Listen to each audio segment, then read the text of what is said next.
And now for today's program, which is part of the Wide River Project, an initiative that takes a deep dive and fresh look into the issues that both unite and divide the Black and Jewish communities. Today's guests include Professors Dr. Lillie J. Edwards and Dr. Rafal Pankowski, and they will be in conversation with Moment Editor-in-Chief Nadine Epstein and Race Forward's Eric K. Ward. It's now my pleasure to hand the program over to Nadine and Eric. Nadine? Welcome, and thank you for joining us for what we believe is a defining conversation.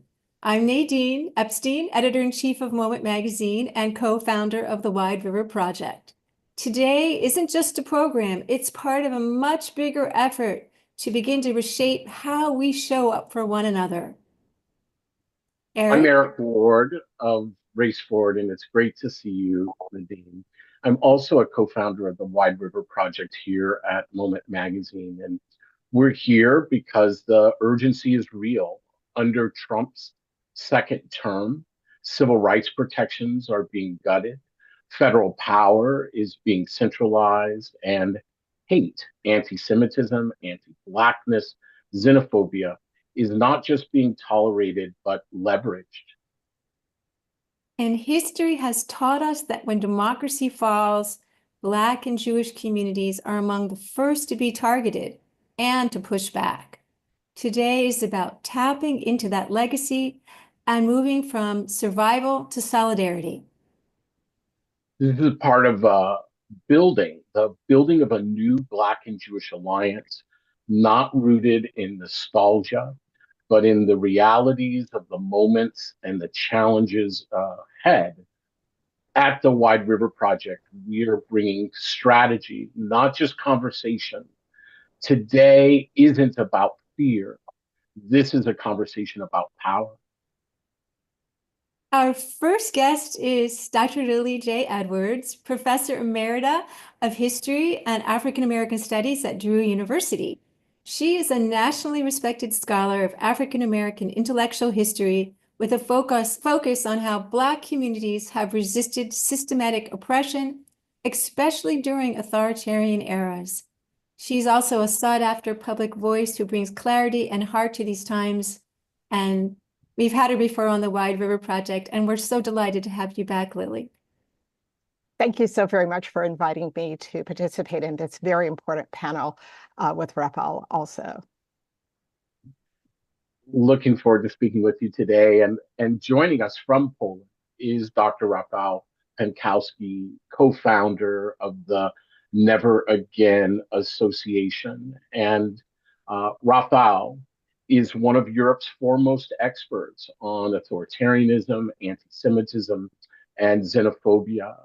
Rafal has advised governments, NGOs, civil society leaders across the globe and has been on the front lines dealing with authoritarianism as it has surged across Europe. His insights are invaluable and urgent for the US today.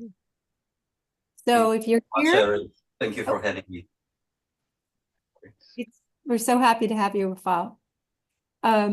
If you're here, you're in the right room, and these are the voices you want to be hearing.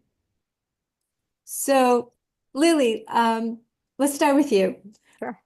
Authoritarianism in the US has long relied on anti-Blackness to consolidate power. What echoes do you hear between historical moments of racial repression and what's unfolding today? Everyone, I hear so many echoes that I've decided to I'll share just 3 episodes that may help us understand how these systems of anti-Blackness are actually embedded into our national history. What we're seeing now is not new. This may be a surprising beginning, but when we look at Bacon's Rebellion, 1676, you may have some memory of it in your high school history textbooks, but Bacon's Rebellion in 1676 actually brought together unlikely allies, included indentured servants who are European and African of African descent, landless, impoverished people. It brought together enslaved Africans. It brought together landowners, all fighting against a small elite power structure that held all the political, economic, social power and thwarted the ambitions and opportunities for all of these groups. So they come together in this rebellion against that power structure. In the end, when this rebellion ends and is defeated, this is what the colony of Virginia does. It puts into law and practice a racial divide that gives whites, regardless of their socioeconomic status, it gives them higher status and privilege, and it makes Blackness synonymous with enslavement. This is when enslavement becomes inherited in the state of Virginia. And so you see what this means, that it becomes the ultimate divide and conquer. I will give you privilege, in fact, for abandoning the coalition for ambition and opportunity. We see the same kind of reform movement later on when women and reformists come together, not only for abolition. And the point I want to make is it's not just one fight in the 19th century to end enslavement. There are reform movements going on about child labor, about prison reform, about healthcare, about women's rights to vote. And all of these reformists are moving in and out of all of these social justice movements. And then the last historical example I'll give that is most familiar to all of you, I assume, is post-Reconstruction, right? The end of the 19th century, when the entire apparatus of the national government, the executive branch, legislative branch, judicial branch, all came together to challenge Black people's access to the rights and privileges of citizenship and, in fact, Black people's very existence. In other words, at the end of the 19th century, Black lives did not matter to this nation, and we see that reflected in lynchings, rape, burning schools, burning churches, disenfranchisement, sharecropping, everything that signaled re-enslaving Black people. At the same time, it's the same moment in our history that white privilege and white supremacy also targets Catholics, especially Irish and later Italians and other Eastern and Southern Europeans, and it will also target Jews with quotas, mass-produced caricatures, slurs that enter into the national consciousness and frame all of these groups as, number one, less than human, and number two, not belonging, right, in the American enterprise. And then everything that follows justifies those caricatures. You asked me, Nadine, about where I see these echoes of the past, just these examples I've given you of Bacon's Rebellion, reform movements to end enslavement and other ways of forms of social injustice in the 19th century, and then Reconstruction, post-Reconstruction. This is what I still see. I still see the effort to divide and conquer, just like Bacon's Rebellion. When I see an effort to convince a rural white family in middle America that their lives will be better if a Black child in urban America gets less medical care, less food security, and less clean access to clean water.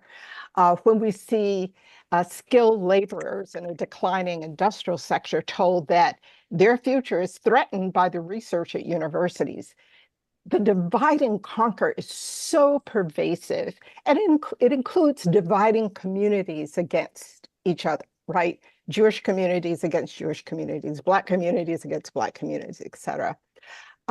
Also, I see the echoes of the past when there's an effort to not only disagree, but that's part of our democratic enterprise, right? But to somehow, like the 1950s Red Scare, to give a message that people who disagree with me are not American at all, right?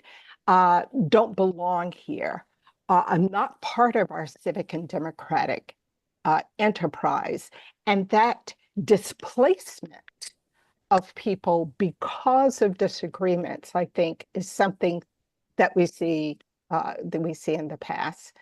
And then finally, we still see the racial stereotypes. We see this in DEI being somehow conflated with being incompetent and unqualified, when that was never the case, but it's being framed that way. And so I see there the same caricatures of Black people lacking intelligence and lacking excellence and even lacking morality, of immigrants, Jews, being dangerous to the American enterprise. I see that embedded in all of the caricatures that are in some ways embedded into the policies that are trying to strike down efforts for diversity, equity, and inclusion. I'll stop there. I hope I answered your question. Lillie, it's so interesting to think about that. First, we sometimes walk around with the impression that the level of anti-Semitism and anti-Black attitudes and are things that just appeared 6 or 8 years ago. And it's helpful to get an understanding, as you laid out, about this historical arc of anti-Blackness, of othering. Of course, the caricatures are chilling. We see it across the political divide, right? The caricature of the good and bad Jew, both Jews and non-Jews, right, have been adopting that kind of othering. The idea of diversity, equity, and inclusion being something dangerous, right, rather than aspirational to America. That long arc is so helpful. And Rafal, I think about this when we talk about anti-Semitism.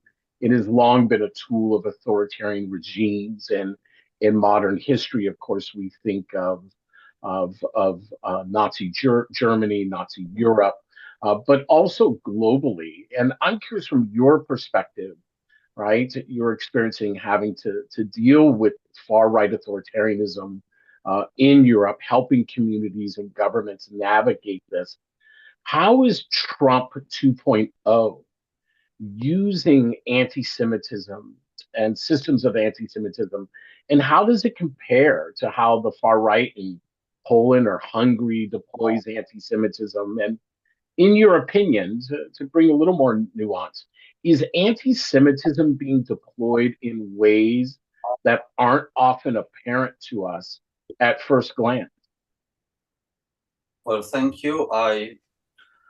I agree with what you just said, Eric. Anti-Semitism has a long history, of course, but it is very much present too. And if we look at what we can call far-right nationalism today, if we look at Poland, also the broader region of Central and Eastern Europe, but also globally, we see it is there. If you scratch just a little bit, I believe it is very much at the core of the ideological identity of the global far right in many different ways. And of course, anti-Semitic conspiracy theory is very much at the heart of far right ideology, or if you like to call it neo-fascist ideology. Now in Poland, we have a phrase, anti-Semitism without Jews. Which means that the longevity of anti-Semitism, or the presence or the strength of anti-Semitism, is not really in any way related to the actual size of the Jewish community or the alleged influence of the Jewish community. It is actually independent of it. And in some cases, in some places, anti-Semitism is actually stronger where the Jewish community is very small, and I think this is also important to note. Now, when you mentioned Trump 2.0, I understand we are not just talking about the leader, as important as he is, but also the bigger phenomenon or the bigger MAGA movement, of which Elon Musk, of course, is a very important part. And I think, you know, nothing could be more graphic than the Nazi salute at the presidential inauguration, which we all saw. Despite some people told us we didn't see what we saw, we saw that, and that was, of course, a sort of globally transmitted message. And of course, no country today is an island. We are talking about sort of globalization of the far right, of which Elon Musk is a symbol and also a protagonist.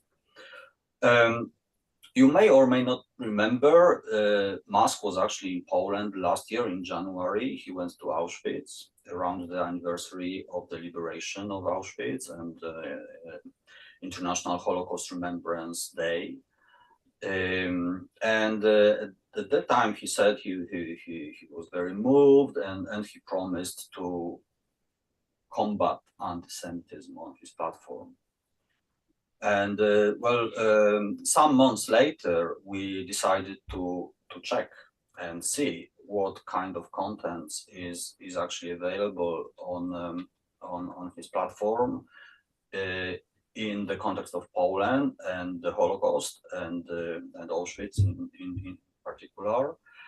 And not just what kind of content is present, but what kind of contents we reported and the platform refused to remove it.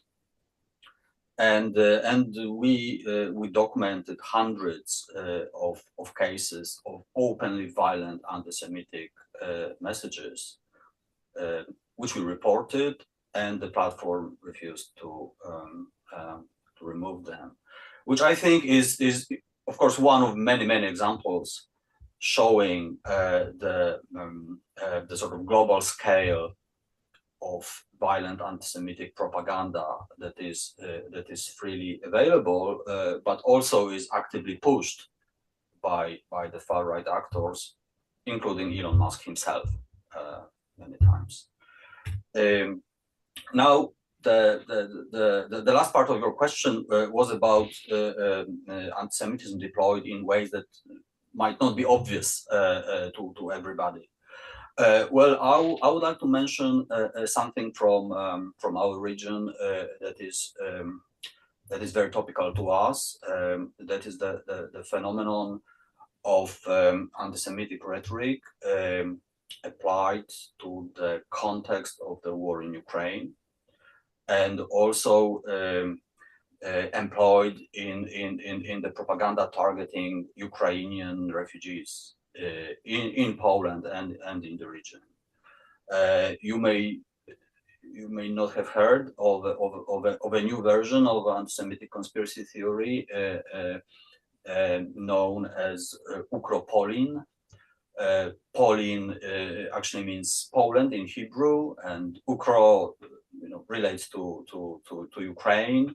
And according to this theory, the war was planned and executed by Jews in order to move the Ukrainian refugees to Poland and create a state dominated by Ukrainian refugees and Jews in the territory of Poland.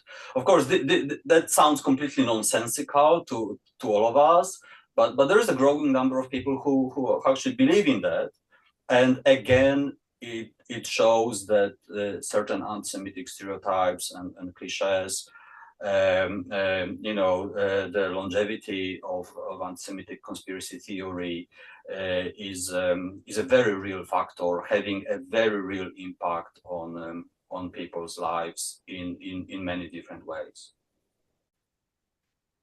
Thank you. That's fascinating. I hadn't heard about that particular conspiracy theory, and it's one that we need to know more about. But back to the United States for a moment here. I think we're going to be going back and forth between Europe and the United States throughout this whole conversation. Lillie, in past eras, how have Black communities balanced resisting with survival when they've been faced with authoritarian threats? Is there some lesson for us now from that? And then And then I'd love you to answer that, but I also really want to have you talk a little bit about how Black and Jewish communities historically found common ground in fighting back against these forces, and what kinds of alliances worked and what didn't. Well, Nadine, I think that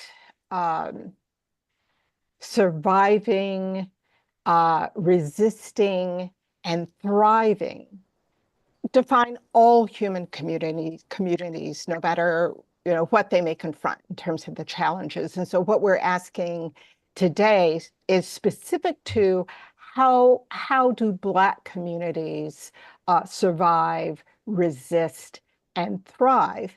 And throughout Black history, from the time of capture in Africa to the present, I think there are some key elements to how the Black community has in fact thrived.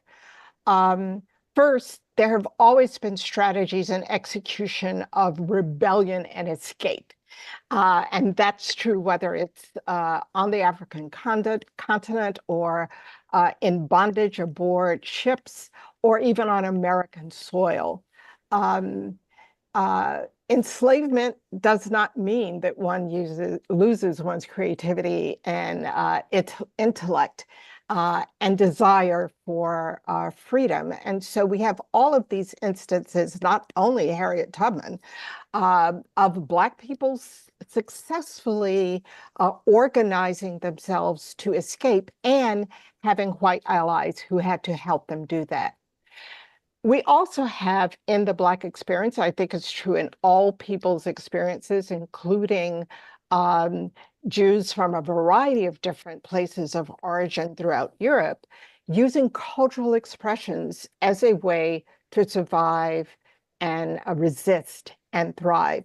Music, jokes, stories, and of course, religious beliefs, both African and Christian, help to validate Black humanity and also help to construct a condemnation of dehumanization.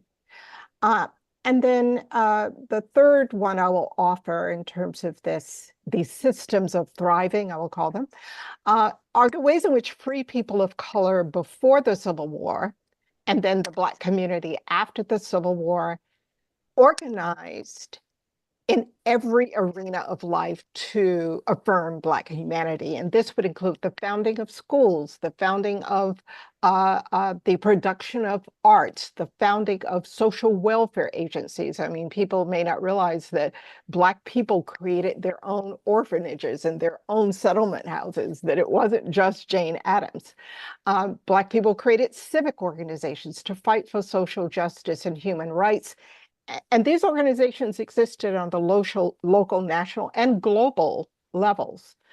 And especially at the turn of the century, the early 1900s, we see the organizing of several major organizations, two of which include Jewish founders, the NAACP and the Urban League.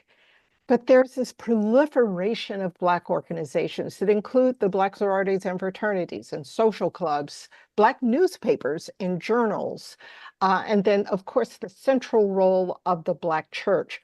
All of these become part of Black survival, resistance, and thriving.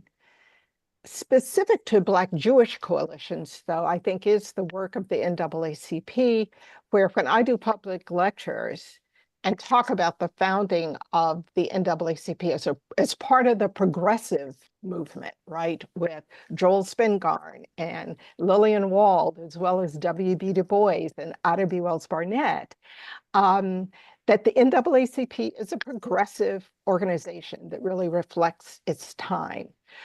We have the role of the Jewish Black Coalition in the Legal Defense Fund and the Urban League as well. Of course, the Julius Rosenwald Fund that builds over 5,000 schools and teacher housing throughout the South. And then we have the story I've been chronicling that was the research of Gabrielle Simon Edgecombe, about the Jewish refugee scholars who were welcomed at historically Black colleges and universities when white universities throughout this country had quotas on the numbers of Black students as well as Jewish professors. This becomes a story not only of them welcoming these refugee scholars, but when we think about these scholars being in place in the 1940s, 1950s, some of them spent their entire careers at Black colleges and universities. There are generations of students they impacted who went on, in fact, to impact others. The Rosenwald Fund had certain kind of problems, and I would say it's a problem in wanting to limit Black education to vocational education. But at the same time, it was these Rosenwald schools who educated people like Representative John Lewis and the poet Maya Angelou. And so we have these very clear examples of both the Black community understanding how to navigate challenges to its very humanity. And part of navigating that was forming coalitions throughout Black history, right? So the coalitions with Jewish organizations in the 20th century to the present, it's not singular or unique to what I would say is necessary to creating strategies that have longevity and strategies that actually do transform people's lives and make a difference. Well, I just want to point out something that you mentioned, but just to kind of emphasize it, that there were a number of Black newspapers, including the Chicago Defender, which actually were writing about what was happening to Jews in Eastern Europe and in Germany when most of the mainstream journalism publications were not writing about it. And that's something that really most people just don't know about. Actually, Nadine, most people, there are several things I find in the public lectures I do, and this is to general audiences, right? Which is what I'm doing in my retirement, is trying to just educate the general public. People have no clue about the history of anti-Semitism in the United States. They, in fact, do see it as some current phenomena as opposed to a form of racism. As I say in my talks, you know, Jews are constructed as a race the way the Irish are constructed as a race, the way Black people are constructed as a race. And all that is used to rationalize those constructions are in fact centuries old.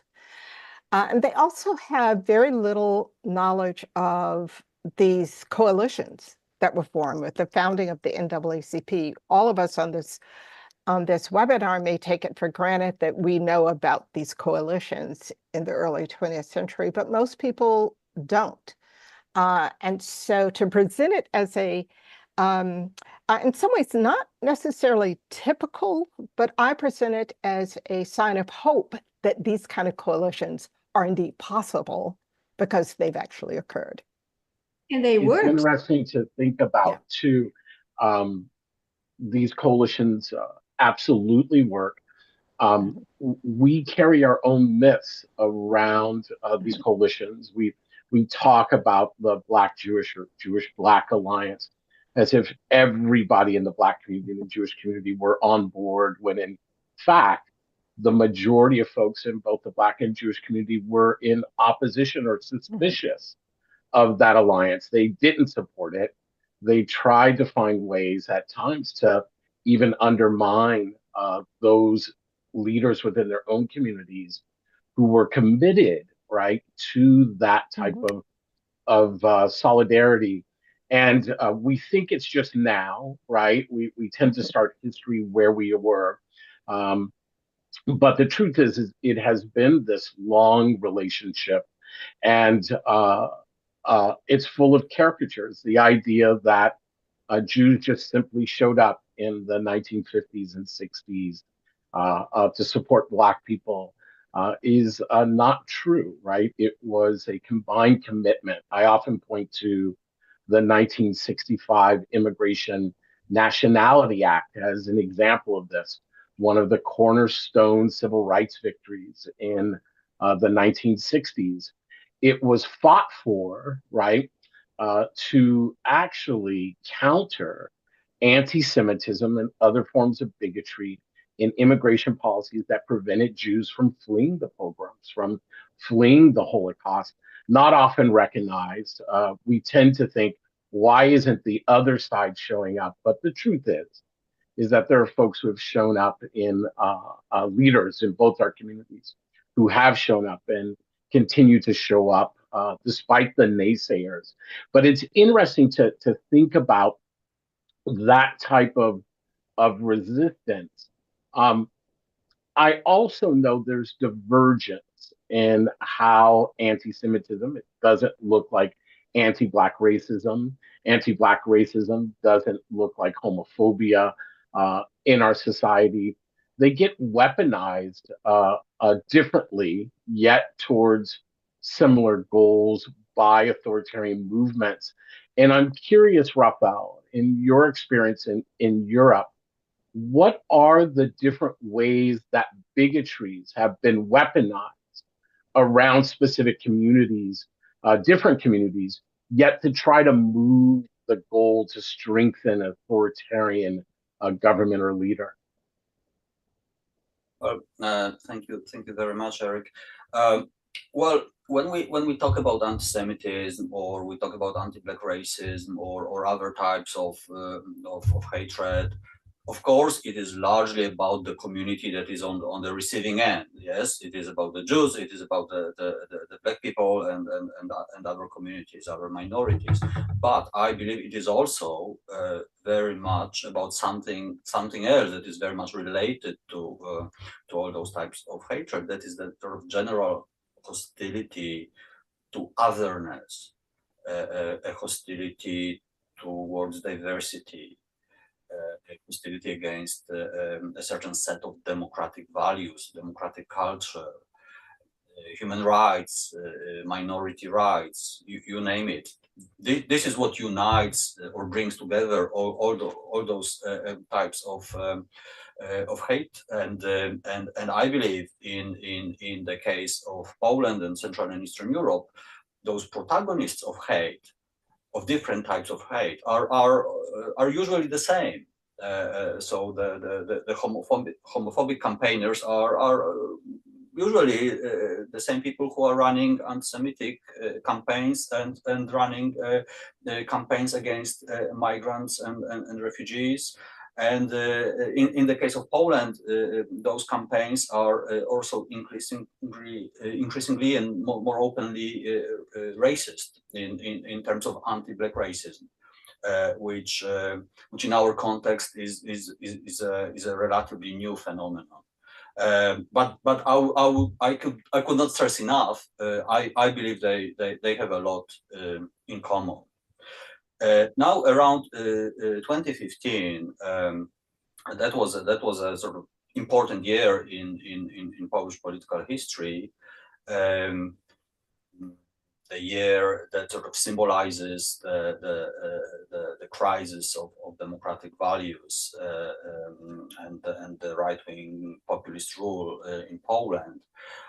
But it was also the year of the so-called refugee crisis in the south of Europe, which didn't really have any direct impact on Poland, because very few of those refugees were going to settle in Poland anyway. But it was framed in a very negative way in Polish media and politics as a kind of threat to Polish identity. And around that time, many people actually said that maybe Islamophobia is replacing anti-Semitism as the main type of hatred in our region. And I think that was never the case. I think Islamophobia in this instance supplemented anti-Semitism as a form of hatred. It didn't replace it. And those different types of hatred, they coexist happily, if I can put it that way. And let me quote the infamous 5 points platform of the Confederation which is a far-right party in Poland nowadays, popular, especially among young voters, especially among young men, I should say. This platform is very simple. It's very easy to remember. They say they are against Jews, gays, European Union, abortion, and taxes. This is unfortunately a perfect example of how different types of far-right ideology coexist.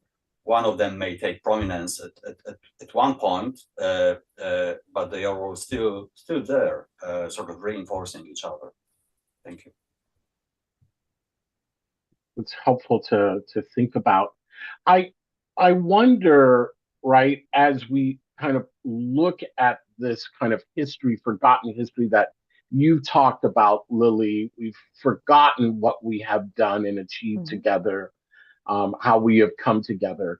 We understand, Rafal, what you have laid out is, right, different communities are under attack. It can leave us believing that we are isolated or siloed. But I want to shift in another direction. We can talk about the far right. We can talk about systems of oppression, the need to come together, but also that need to address the real tensions and mistrust amongst communities that seem to have been stoked in recent years online, in politics, even within social movements. These divisions seem to be being exploited. And I'd love to talk a little bit about how we move through, not around it, towards a solidarity of mutual respect and accountability that's real. And Lillie, Black communities are already being hit with rollbacks and voting rights, in making real the practice of civil rights, right, through diversity and equity and inclusion. How do we protect leadership in organizations and build internal strength in this moment, despite the real internal tensions and the external assault on the 1960 civil rights gains? Well, Eric, I think one of the, or here are a few of the lessons I think we learned from the history of these kinds of oppressive measures and what they have taught us that we might consider in the present as we confront the present challenges. One is that we need to organize on local, state, and national levels. And so in some ways, the most visible organization we see are some of the court cases being taken up by NAACP, the ACLU, colleges, universities, and all of the friendly briefs that accompany those on the national level. And we sometimes forget that on the local level, on the neighbor to neighbor, church to synagogue, club to club, parent to parent, neighborhood to neighborhood, that those conversations on the local level do have an impact on changing people's perspectives and also creating coalitions that will kind of fight the good fight, right? And that many of these organizations, like the NAACP, for example, have local chapters doing specifically local work around DEI, around affordable housing, around equity in education, around equity in hiring, around voting rights and public safety. Bringing police officers and public safety to the table in conversation, right?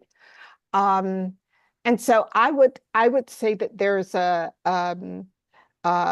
template that we have of coalition building from the past on those levels that we can replicate.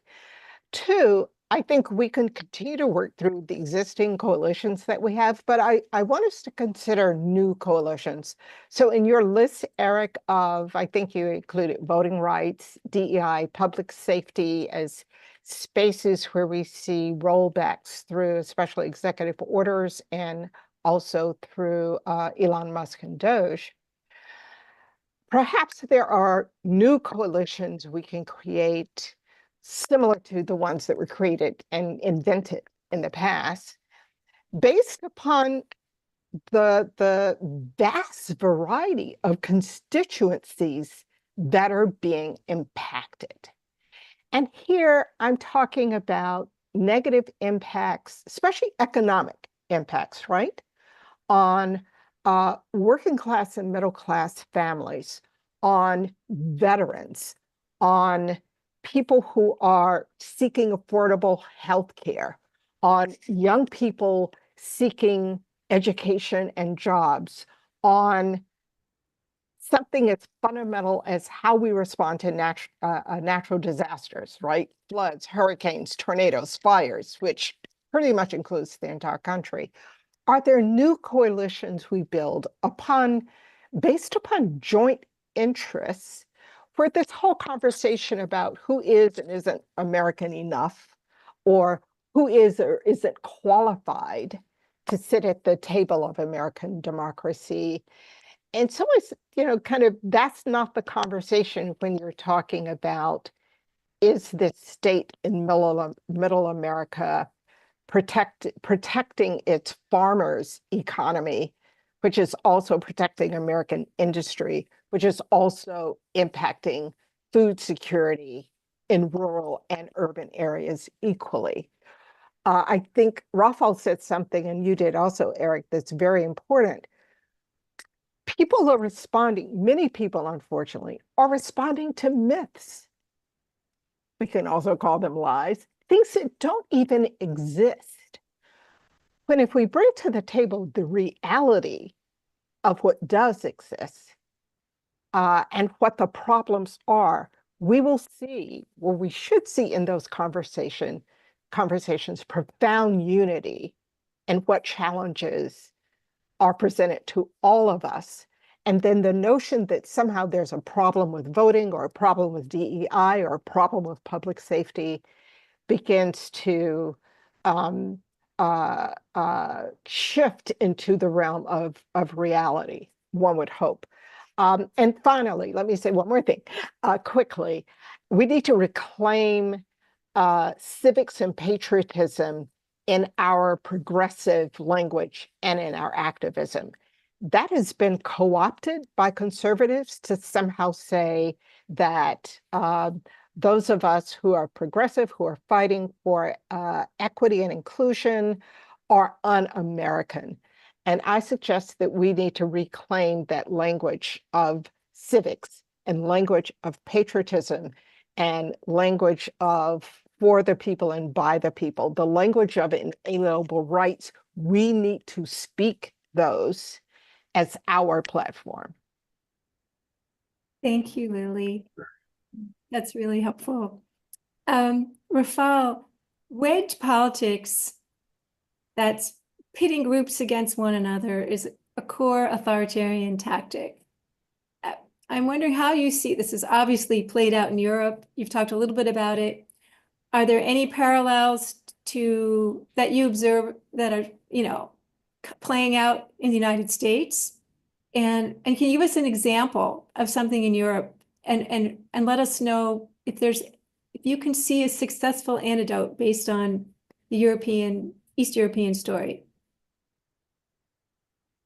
Thanks. That's a difficult question, of course, and of course these are complex issues. I already alluded to the debates around anti-Semitism and Islamophobia, for example, and I think it's fine to debate them and compare them.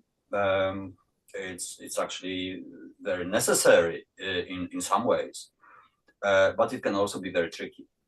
As we all know, and I think that the a very real temptation and a dangerous temptation, in fact, is what we can call a competition of victimhood, which happens a lot and sometimes is difficult to avoid, but it can also be very toxic.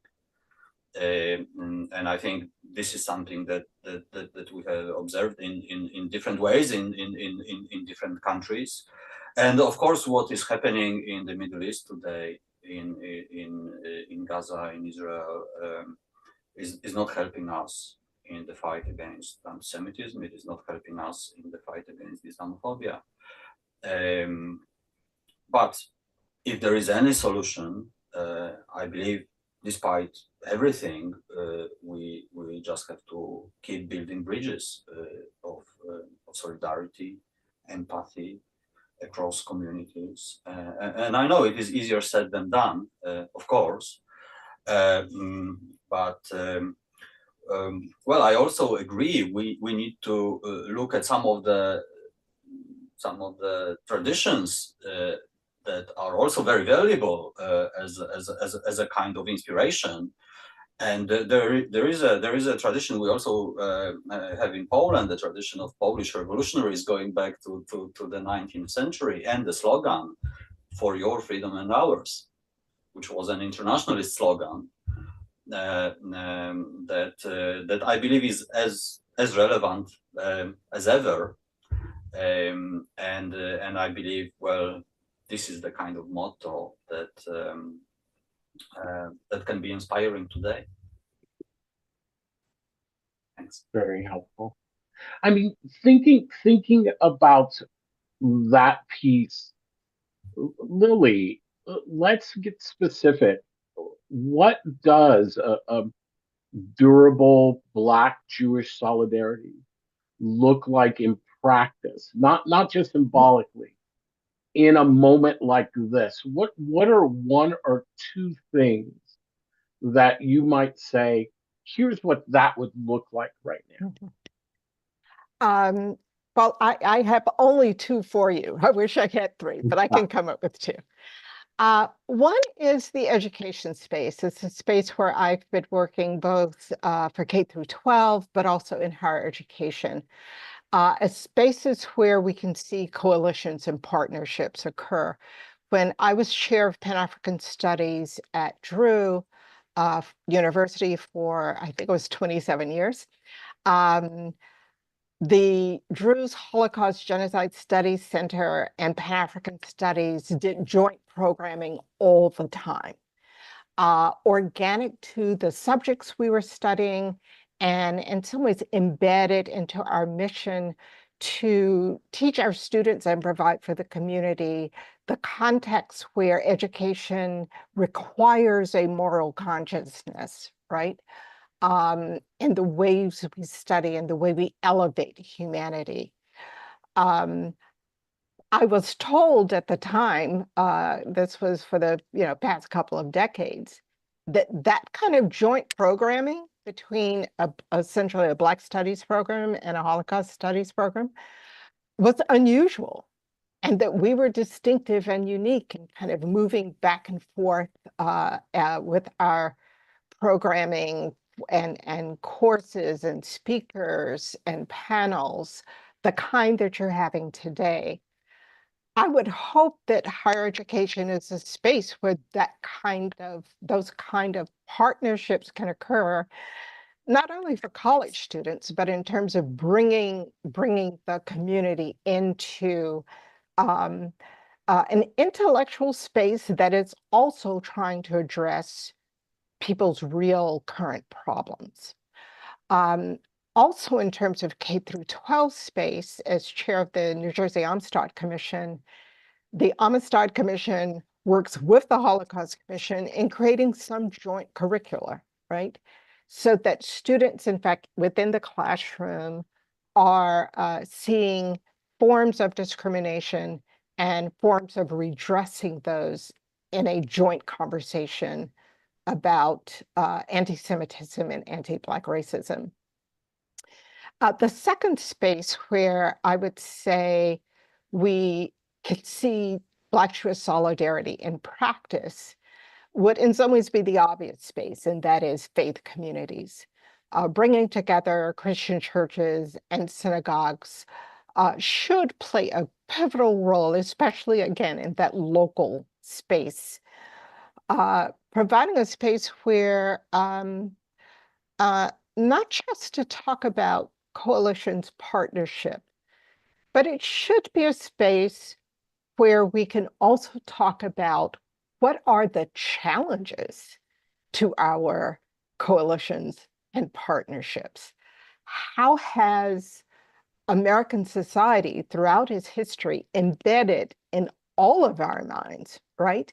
Constructions of race that unless we put them on the table, they are become part of our consciousness, even if we aren't fully aware of it. And so the kind of awareness of the ways we hold these anti-Semitic caricatures and images and slurs in our heads, and anti-Black constructions of who Black people are or who Black people can't be. I think that sacred space within faith communities should also be a space of truth-telling, and at the same time is affirming of all of our humanity. Thank you, Lillie. I want to go back to Poland just for a minute, Rafal. You know, Poland voted out a far-right government and to some extent has deprogrammed some of the previous government policies. And I'm wondering what we can learn from this. Is there something that American civil society can learn from? Well, thank you. That's an interesting question. Well, historically, Poland had one of the biggest social movements of all time. That was Solidarity in the 80s, of course, which was in itself a kind of coalition between workers and intellectuals. But like you said, more recently, yes, we had a sort of big wave of civil society activism in the face of right-wing populism, especially the women's rights movement and also the movement in defense of the independence of the judiciary. These were important mobilizations. Now, whether or not there are lessons to be learned from that, it's not for me to say. But on the other hand, a lot of the issues we've been talking about today are common issues, are global issues. And of course, well, we didn't get to vote in the US election, but the result of the election also has an impact on us. And what I think many of us are concerned about or worried about is the emergence of an authoritarian or a fascist axis, between Putin and Trump, and that is mentioned in many conversations nowadays. And what is also mentioned is, from our perspective, the relative weakness or maybe timidity of the protest movement in the US, which may be a question of our perception, but this perception is also a fact. And of course, we know very well about the very strong tradition of protest movements in the US, starting from the civil rights movement and many other protest movements throughout history. So I think with this kind of models, maybe we would hope that civil society in the US today could produce more protest and more inspiration for the for the global resistance against the far right. But is there something a lesson for us from what happened in Poland that you can share with us? I don't think there is a magic trick. Of course, we all wish we had it, but again, I think solidarity is very key. Again, it's just a word, but I believe it is a very important value, and sort of very very key idea to start with, solidarity, cross-sectional, in terms of all the many different groups and communities we mentioned today, and also many communities and groups that we didn't get to mention.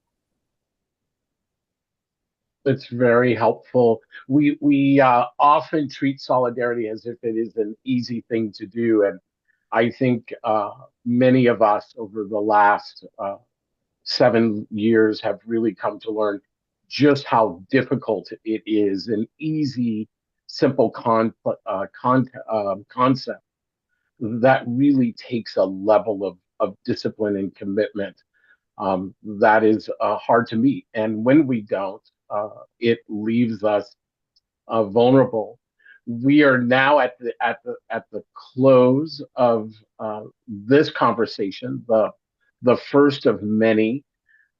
What we've heard here today, Nadine, right, wasn't just history.